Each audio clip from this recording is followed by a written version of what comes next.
It's over. The shadow finally stops moving. I also sink to my knees as the tension drains out of me. But Labrys is safe. She's still trembling behind me, but at least she's not hurt. I was able to protect her, right? Why? Huh? Why did you protect me? Weren't you mad? That's my secret. I'm always mad. Yeah, I can't blame her for thinking that. I was really angry back then, after all. I didn't even try to understand what Labrys was feeling. Yeah, kind of a dick move by Chie. I vaguely remember what she's talking about. That was so many streams ago. But seeing Labrys with that blank look on her face is funny for some reason, and I can't help but laugh. I wasn't mad at all. Actually, it's you who should be mad at me. I said so many awful things to you. I'm really sorry. I could never be angry at you. I'm the one who did all those awful things. Well, if neither of you are angry, then who's angry? Just me, I guess? Labrys looks over to the shadow. There's pain on her face. I wonder if she still can't completely accept her shadow. No, of course she can't. It's not something that you can just accept without a lot of soul searching. She'd spent this whole time being tormented, rather, by what the shadow represented. I wanted to say controlled for some reason. Considering that Labrys seems like a serious person, she might be the type to think that everything is her responsibility. But that's not true. There's no need for her to bear this alone. I want to tell her that so badly right now. Hey, about this Grand Prix. I mean, yeah, it was tough, but it wasn't all bad. Huh? It taught me a lot of important things. My weakness, the ambiguity of the dream I embraced, and I also was able to remember again the fact that I'm not alone. Just as you see, surely you see Yukiko like every or every other day. How on earth could you need to be reminded that you're not alone? Just as the shadow said, my weak self may never completely disappear, but I can face that. I mean, I have friends with me after all. I'm not alone. That's why I'll be alright. I'll overcome it no matter how many times I need to from now on. That's why I want to thank you. And your other self over there, too. I still don't know what kind of pain you've been through, so tell me about it. My pain is far greater than yours! Karma, welcome to stream. Yeah, never rely on Twitch notifications. They're just, yeah. I want you to tell me everything, like how you feel and what you're thinking. Tell you about myself? Mm-hmm. I'll listen. If you have something that's too painful to bear alone, then let's work it out together. Together? I'm not alone anymore? I nod back to her. After hearing my words, Labrys finally looks up and looks to her other self. She's still trembling, but she isn't looking away anymore.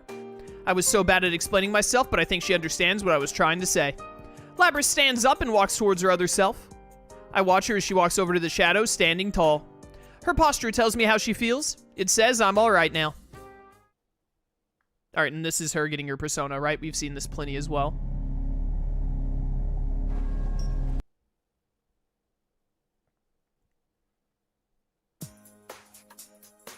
Now that Labrys has accepted herself, she turns towards me. That's when she finally smiles. It's a smile from the bottom of her heart that I can tell she's never shown to anyone before. It might have shown it to, like, number 024 or maybe Snowy. Like, come on. A little presumptuous. It makes even my heart skip a beat. Man, this girl is really pretty. Okay. I take Labrys with me and we go get everyone who's been trapped by the walls created by the tournament's rules. Since the real mastermind is gone, the invisible walls have disappeared and everyone should be free now. We go around to each place. Yukun, Yosuke, Yukiko, and Teddy. Rise-chan brought Kanji, who had finally woken up. And even Naoto-kun showed up, and she shouldn't even be here. Yeah, I don't think Naoto showed up at all in Chie's story, and I'm pretty sure the only one from Persona 3 that did was Akihiko. She told us that she just happened to be back in town because of the job she was doing. What are the odds? Eventually, we all got to the school's rooftop as a big group. When we open the door to the rooftop area, we see something surprising. This isn't the rooftop at all. Instead, the area before us was that studio-like place that we had used as the entrance area to the TV world during the case last year. It should have disappeared after that, but it looks like it got restored when Labrys entered the TV world and the school was created. True, once the Midnight Channel started airing again, people would start taking an interest like last year. So maybe that's why the studio place came back? Still, the investigation team is back together again. This would be the perfect time. Labrys was hiding behind me, but I reached around and shoved her in front of me towards my friends. I have someone want to introduce to you guys. This here is Labris-chan. She's a robot. Chie-san? I explain everything that's happened to everyone. I tell them that Labris is a victim of the events that took place here, and even though she has an obviously mechanical body, her heart is that of a human. Her shadow had come out of her and was the one who masterminded this tournament, but Labris has accepted and everything's been solved. Hooray! Everyone clap. And everything else that I may be forgetting right here. This is the third time today that I've had to explain all this, so I think I've gotten pretty good at it. Labris looks anxious while I talk, but the first one to speak up after I'm done is Yukun. I expected as much. He is our leader after all. That must have been tough. You feeling okay? Huh? Having a shadow come at you is pretty draining. Seriously, I was ready to collapse for a few days when it happened to me. Mm-hmm. It's amazing that you're able to stand like that on your own. She's a robot. Can she get tired? Labris looks back between me and everyone else with utter surprise. No one minds Labris, and they keep trying to talk to her, all speaking at the same time. Could it be because she's a mech? Wow. Isn't it cool for a mech like her to have a heart? I can't think of any way it could be weirder than an idol, a detective, and a tame shadow, but here we are. I don't know. I think Teddy was even crazier. The way he grew a body inside of himself from scratch. That is really creepy to think about. I am more intrigued by her than Teddy, though. May I examine your internal workings for a bit? Nato, you can't just ask to examine someone's internal workings. At least take Labris to dinner first. Come on. Now-chan, if you're going to touch anyone's internal workings, do mine! Someone kill him. With all due respect, I shall have to decline. With no respect whatsoever. Teddy, you're a freak. Man, I don't blame her for going all quiet right now. I tap Labris on the shoulder, seeing that she's at a loss for words. What's wrong, Labris? Well, I thought that everyone would be angrier. That's what I thought. But Labris, you got it all wrong. What would we be angry about? Now that it's over, it wasn't all that bad. Ooh, the battle to decide the strongest man was pretty intense, though. Is that what it was about? Well, they may be taking it in stride a little more than is normal, but no one would hate you, Labris. In the Persona fandom, there's got to be at least a few, right? I don't think there's a single character in this franchise that ever gets by without having a couple of haters. Just because of how the fandom is. Labris looks at each person's face. Everyone's smiling, aren't they? I'm not lying. Chie-san, thank you so much. Jeez, you're so formal. You can just call me Chie. We're friends, remember? Friends. You can just call me Yukiko, too. And you can just call me Prince Teddy. That's longer than your real name, though. Go back to the Wild Kingdom where you belong. Oh, would the carnivore like to join him? What did you call me? Go back to the Disappointment Ranger Ressentiment hideout. You've got it all wrong. Ressentiment is French. Malt is pronounced completely different from the man in Featherman. It seems he's smarter than he looks. Oh, sheesh. We're wrapping up everything so well, and then Yosuke has to go on about stupid stuff. I thought it was funny. If we keep snapping at each other like this, Labris is just going to pull back into her shell, and we just got her talking. Or so I thought. Labris burst out into laughter. That alone warms my heart. The case is finally over. The realization is finally hitting me. As I sigh in relief, some more people appear behind us. Looks like everything's working out nicely. That red cape. It's Akihiko-san. Could the other two ladies with him be his friends? I sense Labris go tense next to me. That's right, he said that he was going to take her back. I step forward as if protecting Labris. Not that I'm making a scene about it, but just in case. So you're Satonaka. Akihiko told me about you. I'm Mitsuru Kirijo. In a way, you could say that I'm Labris's handler. The beautiful woman in the coat introduces herself. Kirijo. That sounds familiar. Didn't Akihiko-san mention that name too? I'm Aigis. Thank you so much for saving my older sister. Older sister? Then are you Labris's younger sister? Are you... Wait, then are you a machine too? How can one person be so stupid? Older sister? Are you her younger sister? Yeah, Chie. There's really no way that Labris could be her older sister unless Aigis is her younger sister. Hello? Yes, I too am a robot. Aigis-san smiles. I take a closer look at her, and it's true, her body is mechanical, just like Labris. Do you really have to take a closer look? Like, I feel like I would be able to see Aigis' shoulders from, like, 20 feet away and be like, yeah, it's a robot right there. Wow, all these robot girls running around. This is so futuristic. Who in the world made something like them? Huh? Wait a sec. Kirijo? Does she mean the Kirijo group Kirijo? No, the other one. That's a seriously gigantic corporation. And if that's her last name, then... oh, crap. These people are from a completely different world than the rest of us. I unconsciously stand up straighter. No, I can't lose my nerve. I have to make sure I stand my ground. I can't let them take Labris away. Chie-chan, it's okay. Just as I open my mouth with resolution words, Labris stops me as if she guessed what I was gonna say. She steps around from behind me. Then she steps forward toward Mitsuru-san and the others. You've come to take me away, yeah? I'm ready. Labris. Chie-chan, I can't ask for anything more. I've made so many friends. And you've all accepted me. I'll be okay now. But if you're caught, that's not okay. She went through so much pain and we just became friends too. I want to spend more time laughing with her. I squeeze Labris' hand. Labris looks slightly troubled, a heart-rending face that looks like she might be crying and smiling all the same. I'm sorry to interrupt the heated discussion, but I have no intentions of sealing you away. Huh? Your shadow going berserk was an irregularity caused by this world. It wasn't due to any malfunction in you. We are going to have to update your OS though. It's very out of date. Luckily, because of what happened, you are now in complete control of your persona. Isn't that so, Akihiko? Yeah, that's right. Akihiko-san nods along with Mitsuru-san's words. Huh? But Akihiko-san wasn't there when Labris gained her persona. As my gaze is wandering, Akihiko-san glances towards me in a significant way. Could it be that he helped us out? I like to imagine that when they say, like, oh, he glanced to me in a meaningful way, that Akihiko just, like, he flexed a little bit and he can communicate through his muscles. Not only is he strong, he's so understanding. He really is the perfect guy. He is a real man. You would not believe how much protein this dude chugs. Not gonna be locked up? Yes! I'm so glad for you, Labris. This is like a dream. I can't believe this. Thank you, Chie. Labris?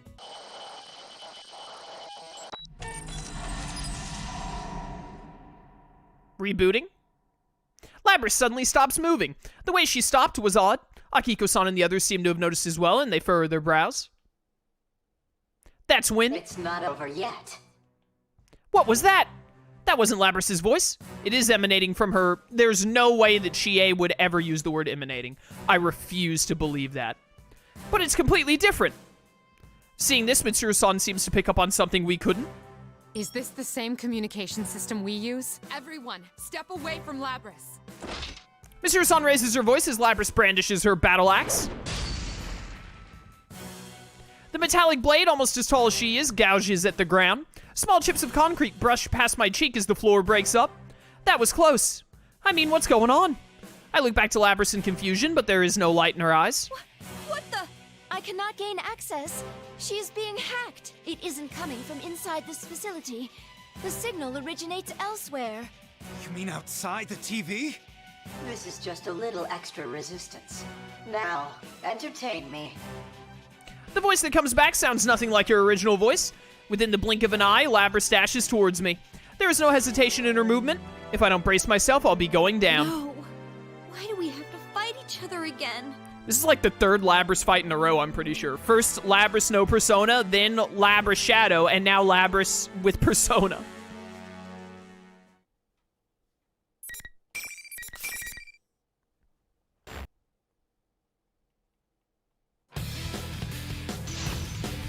Here we go, lads.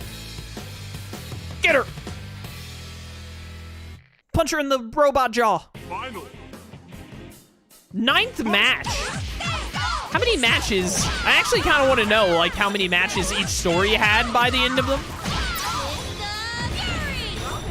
I wonder, like, which one had the most combat, which one had the least, etc., etc. Obviously, the one that had the least was Labris' story.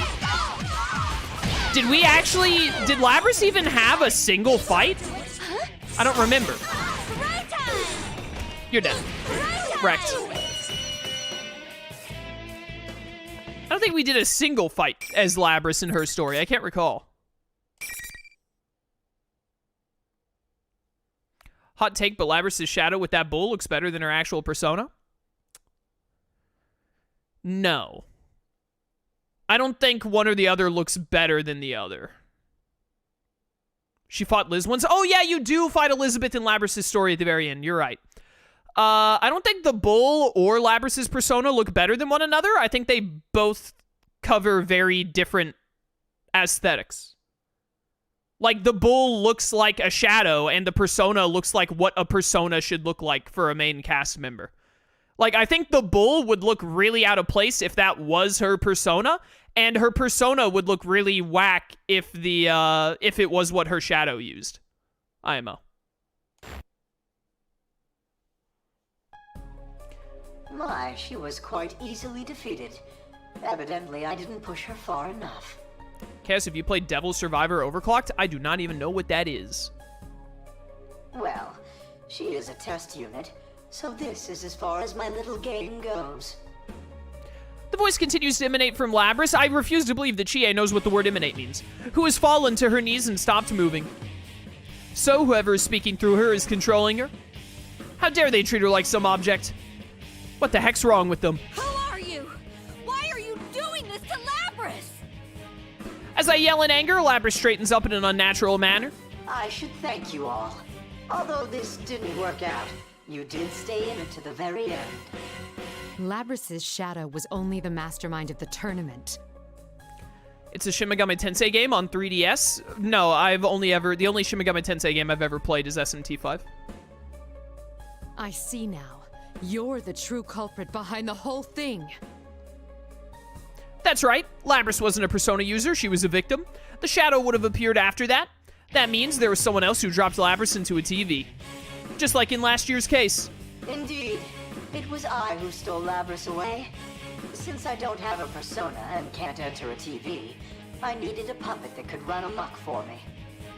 Labrys' persona was only partially awakened, so I had a feeling her shadow would appear if she underwent a little suffering. This text is literally copy and pasted from the end of like every single, or this dialogue rather, from the end of like every single episode. So part of me is like, what if I just skipped it? The other part of me is like, the robot voice sounds so funny, I want to hear it. You got the better of me this time. You deserve to know at least that much. Is this like early YouTube bad autotune? This time? Are you still planning something? Who knows? What the hell? Labrys has a heart. Do you even understand how much pain she went through because of you?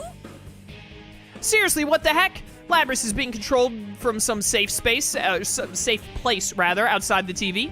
How much suffering do they think she went through? How could they laugh when she's in so much pain? Technically, Persona games and Tokyo Mirage Sessions are SMT spin-off games. Yeah, but they're not SMT really. They're like their own thing at this point. Like, they're spin-offs of SMT, but like, no one's gonna be like, hey, have you ever played any SMT games? Yeah, I'm a big SMT fan. Oh, what SMT games have you played? Persona 4 and 5. Like, no one's gonna do that. They're gonna be like, oh, no, not SMT really. I'm big into Persona though. So like, no, I have not really played SMT games. I've played games that are spin-offs of or crossovers of SMT, but I have only played SMT 5 when it comes to like straight up SMT. But the voice continues on, mocking me for not understanding. A heart, meaningless. Whether or not she has one matters not at all to my plan. What? Well then, everyone, until we meet again. Bye. The voice cuts out and Labrys immediately collapses on the spot. Aigasan instantly catches her and calls to out her? I think it's supposed to be calls out to her. But Labrys is unconscious. I don't know what to do with my fists, so I begin swinging them aimlessly. What? Just don't be making fists. Hello? We'd saved her, and she was so happy. Why did she have to be put through this? It seems whoever our adversary is, they're connected to us. You shouldn't get involved in this any further. From here on, leave this to us. Wait a sec! After what that bastard did to us, you're telling us to butt out? I understand how you feel, but this is too dangerous for you.